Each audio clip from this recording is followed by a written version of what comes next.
I am a sleep scientist, and something has followed my latest patient into the sleep lab tonight. I'm scared I won't make it until morning. By user Heliowell. I am a sleep scientist, and I have to spend the night alone in the sleep lab. I have performed this overnight vigil hundreds of times before. I'm comfortable with the sleep lab. It's like a second home to me. I think I spend more nights here than I do in my own bed. The room is dark.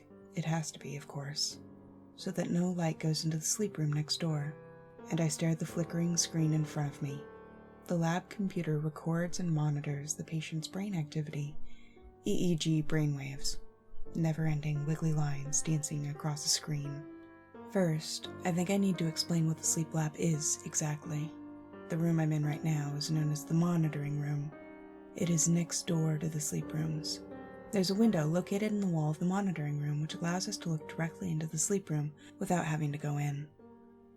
The good thing is that my main job throughout the night, usually, is simply to stay awake and keep an eye on things, monitor the patients and their brainwave activity on screen, make sure everything is ticking along as it should be.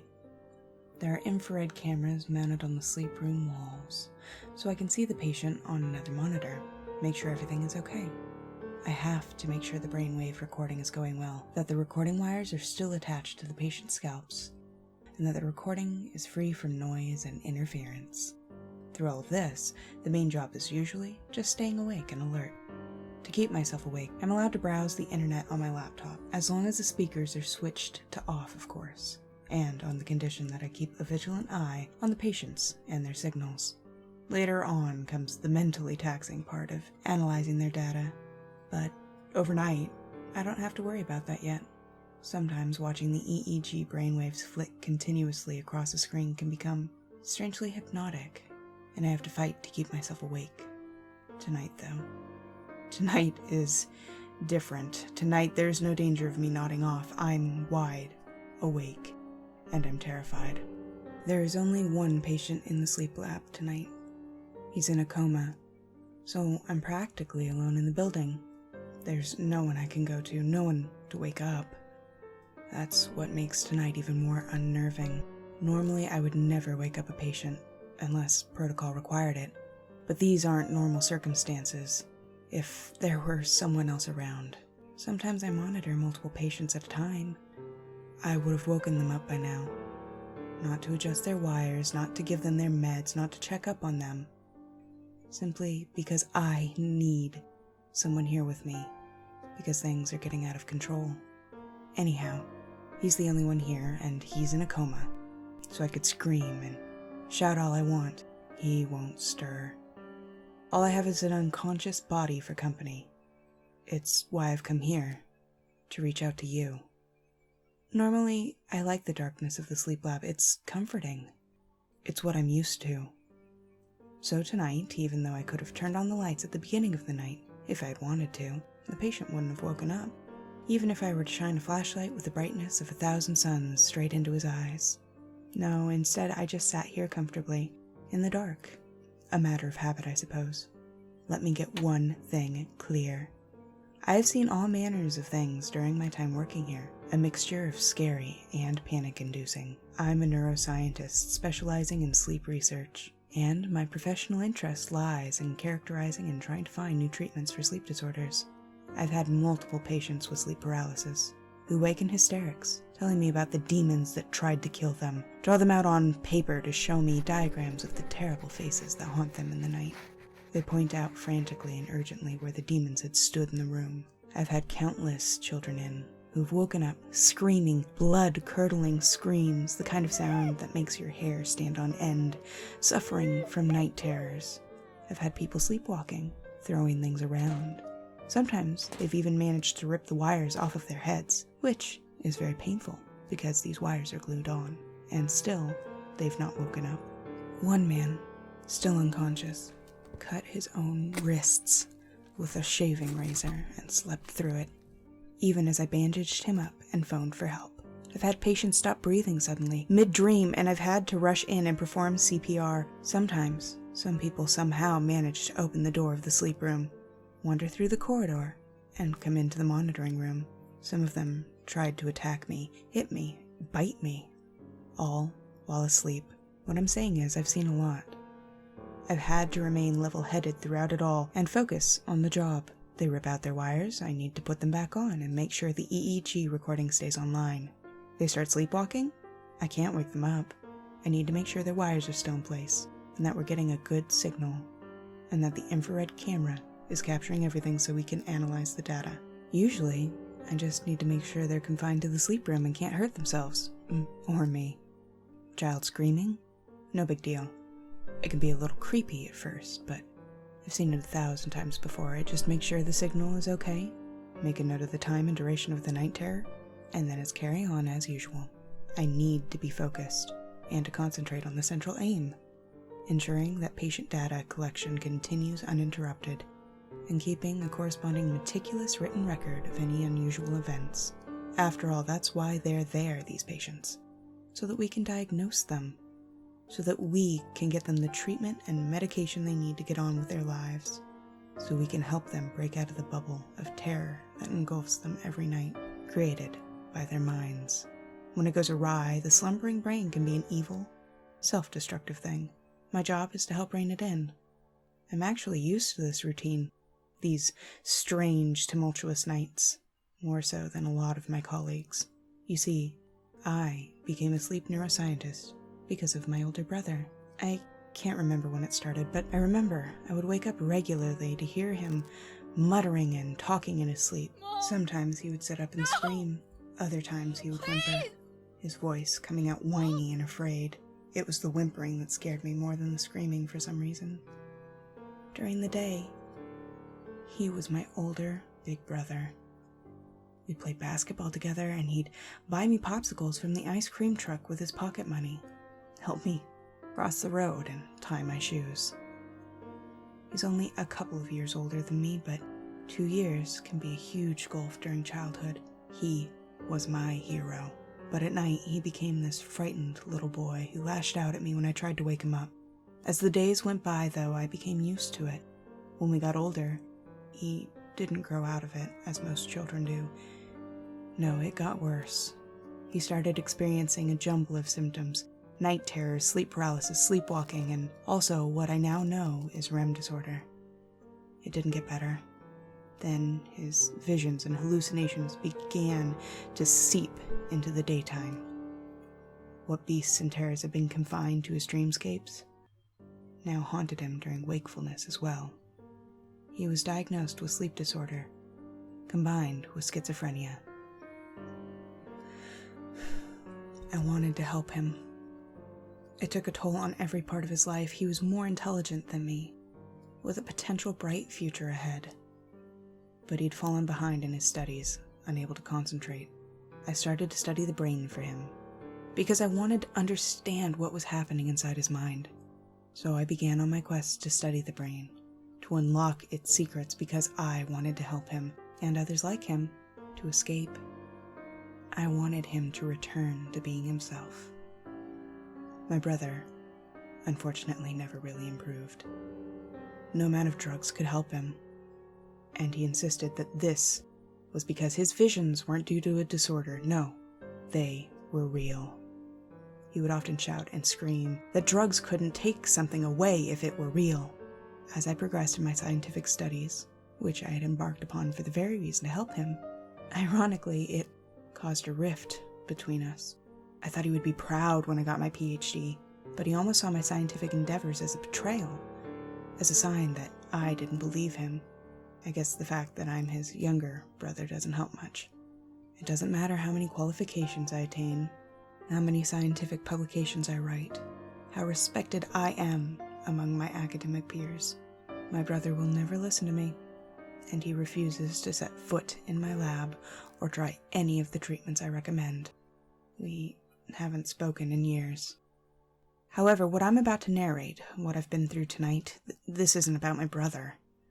What I've experienced these last few hours, though, has... Well, suffice to say, for the first time in my life, I'm reconsidering my brother's point of view. A few days ago, we had a very perplexing case come into the sleep lab. The patient is a man in his mid-20s who lapsed into an atypical coma a few days before he was transferred into our facility. The patient's older brother accompanied him and sat in the sleep room on a chair next to his bed, concerned, holding his hand. I'll admit, one of the reasons I took such an interest in the case is because it struck a personal chord with me. It reminded me of my brother and I. Some of my colleagues were hesitant to take this patient on for observation. The reason being, this patient presents with a whole list of strange and unusual symptoms. The patient's brother reports that the patient had a slight head trauma a few days before he went into the coma, not substantial enough to cause significant head injury, but it probably did contribute to his symptoms, or so we thought. His brother later tells us that the patient actually documented the hours prior to his succumbing to the coma. He was suffering from extreme delusion and hallucination. The patient's leg is what should, in theory, provide a diagnostic clue. When I was placing wires on the patient, we have to place sensors around the chest, abdomen, and legs to monitor breathing patterns, as well as leg movements. The patient's left leg is something that truly shocked me.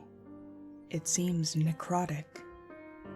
I've never seen anything like it. The team from pathology have taken several biopsies and sent these for analysis at the top medical centers and specialist laboratories around the world. Endocrinologists have been consulted in case it's a freak hormonal disorder. Dermatologists have examined him in case it's an infection or some strange injury or burn on his skin. Experts in tropical diseases have flown over to investigate in case it's a poison from a bite or something similarly obscure. We have been thorough, and every avenue has been looked into. His blood work, pathology report, everything is coming out clean. Whatever this is, we don't have an answer. We don't have this disease categorized yet. We don't have the tools to detect it, because we don't even know what it is. The professor in charge of our lab has a theory that the patient may have been exposed to some airborne pathogen which infected his peripheral and central nervous system. The symptoms in his leg are spreading slowly, most likely going through the nerves. It may explain the unusual brain activity we're picking up on if it has infected his brain as well. What's strange is his brain waves aren't typical of a coma patient, but all his other physical attributes are. His pupils are unresponsive to light, and he is unresponsive to all stimuli applied, including painful stimuli, except for reflex responses. He is a medical mystery, and he's causing a sensation around the world in medical and scientific circles. He may hold the key to some obscure disease, and by extension, a new discovery.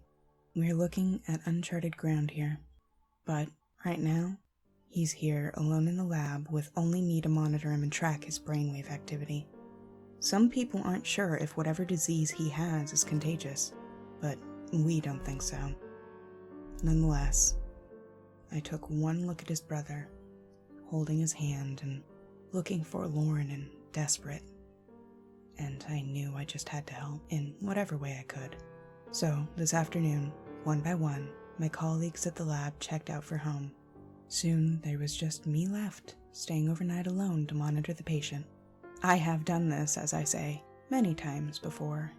It's the usual routine. I peered in for a moment through the window into the sleep room. I double-checked the signals, ensured the cameras were working. Satisfied with everything, I made myself comfortable in my chair and settled in for the long night ahead. I turned on my personal laptop and checked emails, and so on. Can't use speakers or headphones on the chance that the patients call out or make a noise during the night. Can't risk missing something like that. I was reading something online when I first heard footsteps coming down the corridor. I didn't think anything of it. Probably one of the patients had woken up, had to use the restroom, or something. I was immersed in the article I was reading, when suddenly everything seemed to stand still as the realization hit me there were no other patients in the sleep lab tonight. Just me and Coma Guy. My head turned to the monitor instantly, in the dubious hope that maybe the patient had woken up. Nope. I'm still on the bed, unresponsive like a log. The footsteps were in the corridor, and they seemed to be going towards the sleep room. I swiveled in my chair and scrambled to the door in long, hurried steps, almost leaping to it. I opened it and peered out. There was no one in the corridor. Just to be safe, I checked the nearby rooms, including vacant sleep rooms. All doors leading to the sleep lab were locked. Only my staff security swipe card can open those. I was safe and sealed in. It had been my imagination. Sighing, I returned to the monitoring room. Another quick check of the recordings were in order, and I settled into my laptop routine again. With the computer fans humming away, the steady beep of the patient's heart rate, and nothing interesting online, I was on the verge of sleep. That almost unconscious phase is actually when you're nearly into stage 1 sleep, the first stage of non-rapid eye movement, in case you're interested. The steady sound of the patient's heartbeat is what almost lulled me into a trance. And it's the very heart rate that woke me up again with a start. The patient's heart rate had spontaneously increased very fast. I looked up eagerly at the EEG signal. It had changed, gotten quicker, responsive to something. Was the patient waking up? I stared at the infrared camera image, which was blurry, so I got up and went to look in through the window. Nothing. There was no movement, no change in the patient's consciousness. But his breathing and heart rate had increased. His brain activity had changed within the coma. Was he experiencing hallucinations? I stared at the stationary figure on the bed for some time in the darkness. And then, something within the room moved. At first, I thought it was the shadow of the cabinets on the other side of the room, but the shadow was moving, creeping, a black mass creeping slowly towards the bed. I blinked, trying to be sure of myself. It was so dark that sometimes the mind creates shapes in the darkness and shadows, illusions. No, it did really seem to be there. It was elongating now, as though something, this black thing, had been on all fours and was now standing up, to stand over the patient in his bed. An intruder? Someone here to attack the patient, or just someone mentally unstable who had somehow found a way in? Perhaps they'd tailgated and slipped in behind a member of staff as they'd entered through the security-protected doors. "Hey!" I shouted, banging on the window. "Hey, who's there? You're not supposed to be in there!" The figure stood unmoved. I went back to the door, through the corridor, and into the sleep room. I turned on the light. No one was there. There couldn't have been time to escape. If they'd exited the sleep room, they would have run into me in the corridor. How odd. Most likely a trick of the darkness. Just to be certain, though, I checked underneath the bed, and in the en-suite bathroom, and in the cabinet, for good measure. Everything was in order. I looked at the patient in the bed. I was now standing over the bed in the same way I had imagined the shadow to have done. The patient's breathing had returned to his normal pace. I went back to the monitoring room, and I looked at the screen displaying the camera view. We were able to play back video without affecting live recording, so I rewound the recording a few minutes. There was nothing there, no shadow. Everything was just like usual. Empty room, with the patient in the bed. Nothing moving until I entered a few minutes later to check up. I sat down at my laptop again, not really able to concentrate anymore on the article I'd been reading. I decided I need some light relief. I went to YouTube and started watching some videos with the speakers turned off. I also came to Reddit and discovered the subreddit Silent Videos, a lifesaver for my work situation. Soon I was able to relax and was engrossed. I don't know how long passed in this way, an hour or so I think. My eyes went back to the recording screen to make sure all was well. There was no EEG signal. It was flatlining. No heart signal, no breathing signal. My heart jumped into my throat. The patient was dead? And I'd missed it? I should have done something. What had happened? Oh God. Oh, what a fool I was getting wrapped up in videos. I looked at the camera feed and the patient was gone. The bed was empty. In the midst of the rush of adrenaline and confusion, and yes, also fear, though at that point I was more afraid of losing my job for negligence than anything else, I ran into the sleep room and turned on the light. The bed was tousled as though the participant had just walked off, but that was impossible. The door had been closed, and the outer door had a security lock. Only those with a swipe card could get out. Feeling jittery and trying to stave off thoughts that I was going to get in a lot of trouble because I'd let my guard down and let this patient walk off, I looked into the adjoining restroom. Nothing. Feeling stupid, I looked in the clothes cabinet. Nothing. I got on my hands and knees, the carpet feeling rough under my palms, and I looked under the bed. The patient was lying under the bed. I let out a sigh of relief. "Hello?" I said. No response. His eyes were closed. Without thinking about it, I shuffled sideways halfway under the bed and used one hand to slowly drag the man out. He was still unconscious. Wires were attached to his head, but they'd been unplugged from the other end from the recording machine, so they trailed long, unattached wires like dreadlocks from his head. Heaving and panting, I somehow managed to get his dead weight back into bed. I then set about plugging everything back into where it should be, and then covered him with the blanket again. I went back into the monitoring room. The signal was back, and recording. The signal indicated that he was indeed still comatose. Had he managed to get out of bed? Had he regained consciousness, unplugged his wires, and then hidden under the bed for some reason? Perhaps scared at the new surroundings, and then he relapsed back into the coma while there. Highly unlikely, but the only solution to the conundrum that I could think of. This was all so strange. Only one way to find out: the video. Visual evidence. With that, we'd know exactly what happened. I clicked rewind on the video feed. The past hour was just a blank, dead screen. I felt winded. I sat down in my chair heavily. There must be some rational explanation for this. I went to the door that opened into the corridor, and I closed it. It locks automatically, so only I can open it to get out, with my card, just to be safe. I also thought it might be a good idea to check in with security services. They're around via phone access 24/7 for any lone workers at our facility, so it might be a good idea to tell them about the footsteps and all that so that they could send someone over. Before, I had thought that this was excessive. I don't like to cause a fuss over nothing. But now, well, perhaps someone was playing a prank on me. Now I just wanted someone here with me. Some reassurance. I picked up the office phone, and there was no dial tone. Never mind. I took my mobile from my pocket.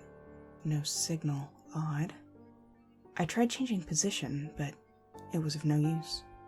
I went to my email to message a colleague to see if I could ask them to ring security for me. This email could not be sent. Please check your connection and try again. The internet connection was definitely still there. I loaded a YouTube video. It was playing fine. I clicked on another video, and a screaming erupted, startling me. To say I was annoyed is an understatement. Had someone put a screamer into one of these videos? I hit the mute button, and it made no difference. My laptop was already on mute. I got to my feet, head spinning with the unexpected screaming. It was unrelenting. I checked the EEG screen. Brain activity was, as before, comatose, but his chin muscle signal was active. It meant that his mouth was moving. The infrared camera image was too grainy to tell, so I glanced at the window into his room. Indeed, his mouth was wide open, his chest muscles straining. He was screaming unrelentingly, but his brain signals... he was still in a coma. Before I could mentally process this, the patient sat upright in bed. Here's the thing. There's no activity in his orbitofrontal, parietal, or motor regions. Basically, the brain areas that should control his decision to sit up, plan the movement, and signal his muscles to move. All were quiet. All were inactive. By the look of the signal, his brain wasn't actually controlling his movements. What the hell? Maybe there was something wrong with the signal. Maybe there was an error with the recording equipment. I ran to the door, which I'd closed just a few minutes ago. It wouldn't open. I tried swiping my card. It wouldn't open. No beep. Nothing. I went to switch on the light. Maybe I wasn't aiming the card at the sensor properly in the dark. The light wouldn't come on. The light was just completely out. There's a pane of frosted glass at the side of the door that opens from the monitoring room into the corridor. Perhaps I could smash it and squeeze through? I lifted the chair above my head, steadied myself, planting my feet firmly, and got ready to swing. Someone pushed me. Someone shoved me forcefully away from the door. I toppled over the chair, falling from my grip onto me in a confused, tumultuous movement, where I couldn't tell where my head was in relation to feet and floor. I managed to entangle myself, pushing the chair off me, not thinking about the malicious force that had thrown me onto the floor, taking it all in my stride, adrenaline making me incredulous, perhaps. Then, the recording computer monitors went dark. The EEG signals and the camera feed screens both just... and they were gone. I was plunged into greater darkness. I ran to the window to look out at the patient. He was sitting upright in bed, still screaming. He'd been screaming relentlessly throughout all this. I stared at him and banged on the window, trying to wake him up. This wasn't a normal coma. Perhaps I could wake him up if I had tried. I don't know what the hell this was. I was willing to throw all protocol out the window now. And then, someone closed the blind from the other room. I just stood there staring at it. I didn't see a hand pull the blind down, just the jerking movement of the dark blind being pulled to the bottom of the window pane. Someone else might have shouted out, asked who was there. I don't know why, but I just didn't. Maybe because I knew it would be no use? I never thought I would type this, but I knew then that it wasn't a human I was dealing with. I just felt suddenly drained. I went meekly, aimlessly, and sat down in my chair facing my laptop. It seemed the electricity had gone from the building, somehow, at least from the recording room. I can't check elsewhere. That should mean that the security doors automatically unlock, but they haven't. I'm trapped in here. The only reason I can still access the internet is because my laptop is fully charged. I've tried emailing many people, I've tried signing into Skype, I've tried messaging on Facebook, but I always get an error message. There's still no signal on my phone. In desperation, I tried posting on Reddit. The submission box somehow still works, so here I am. The patient is in the room next door. He keeps screaming on and off. Is he in a coma or is he awake now? I don't know. I almost don't want to know. He now and then screams an actual word, a strange word, a few foreign syllables over and over. I don't know what he's saying. I have no idea what's going on. There is no explanation for what has happened, not that I can tell. I have a feeling that this, whatever this is, has its sights set on the patient alone and just wants me to keep out of its way. I have no choice but to oblige. I'm out of options. I just need to make it through the rest of this night. It seems to stretch out before me, never ending. When morning comes, if I make it out of here alive, I'm gonna go visit my brother, and I'm going to apologize to him. Hey guys, thanks for watching. If you'd like me to do an update to the story, please leave a like. If you're interested in doing a collaboration with me yourself, please let me know in the comments below, or you can reach me at my email, which is in the About section. Follow me on Twitter or Tumblr for day-to-day updates, and remember, it's a reckless world out there. Stay safe, friends.